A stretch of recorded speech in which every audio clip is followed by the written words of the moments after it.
What is going on, everybody? Welcome back to another video. It is Monday, July 22nd, 2019, and we're back just one day later with a new discussion video. Now, the purpose of a discussion video is to discuss, so be sure to leave a comment with your opinion on the topic. And speaking of the topic, today we posed a question: is Madison Bumgarner the answer for the Yankees? Now, Bumgarner is currently 29 years old and is set to hit free agency after the 2019 season, so he is just a rental. As for how he's performing this season, he's been good but not great. Over 21 starts, he's 5-7 with 3.65 ERA, 3.70 FIP, a solid K per 9 of 9.10, and an F4 of 2.2, while going at least 6 innings in 17 of his 21 starts. He's not replicating the success he saw earlier in his career. Basically, since his dirt bike accident where he injured his shoulder in 2017, he hasn't been the same. Now, obviously, ERA alone doesn't tell the whole story of a pitcher's season, but I'm just going to list off his ERAs from 2013 to 2016 to show the difference. Starting with 2013, then finishing with 2016, a 2.77 ERA, 2.98 ERA, 2.93 ERA, so clearly not what he used to be, but he still is quietly putting together a nice 2019 season, especially as of late, as he's allowed just one run over 14 innings since the All-Star break. Now, of course, what would get Yankee fans hyped up wouldn't be his regular season resume, but his illustrious postseason resume that includes 3 World Series championships and a 2.11 ERA over 102 1/3 lifetime playoff innings. But what's most notable is his MVP performance in the 2014 World Series, where he would allow just 1 earned run over 21 innings pitched, winning both his starts and securing a 5-inning save in Game 7 to finish off the Giants' 3rd World Series championship in 5 years. So yeah, it's safe to say Madison Bumgarner is not fazed by the bright lights, and that is without a doubt huge when playing in the Bronx, as we saw with Sonny Gray and many others.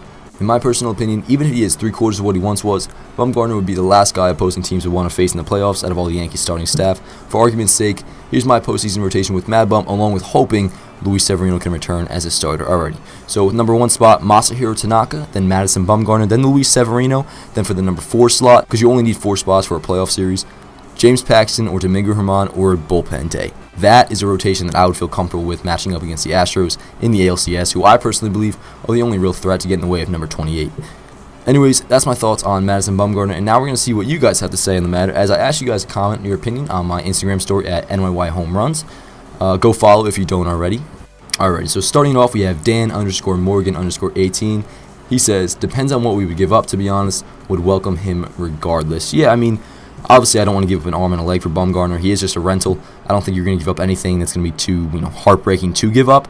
So I don't think you'll have to worry about that, especially with Brian Cashman at the front office. He's not gonna get screwed on a trade, that's for sure. RJ_Smith31 asks, rather have Stroman, but it's still a dub. Yeah, I mean, I wouldn't mind Stroman either. I'd take either one of them, but as for winning a postseason game, got to go with Bumgarner. Thomas.Nevada says, I feel like we would win the World Series. Yeah, I mean, that's what the move is going to be. Whatever pitcher they go and get, it's to win the World Series. They don't care about the regular season success. All we care about is that we can get number 28 this year. If the Yankees don't at least make it to the World Series, screw that. If the Yankees don't win the World Series this year, it is a complete and utter failure. Broncos7732 says, I'd rather go for someone young rather than a rental, but if he's cheap, I'll be down. Yeah, I mean, I don't think you're going to have to give up too much for Bumgarner. Granted, he is pitching well lately, so that might drive up the price. And also, guys, keep in mind here that Bumgarner does have a select no-trade clause, and the Yankees are one of the teams on that list. Now, we have no idea if he would waive that to come to the Yankees, so that's another thing to keep your eyes peeled to as well.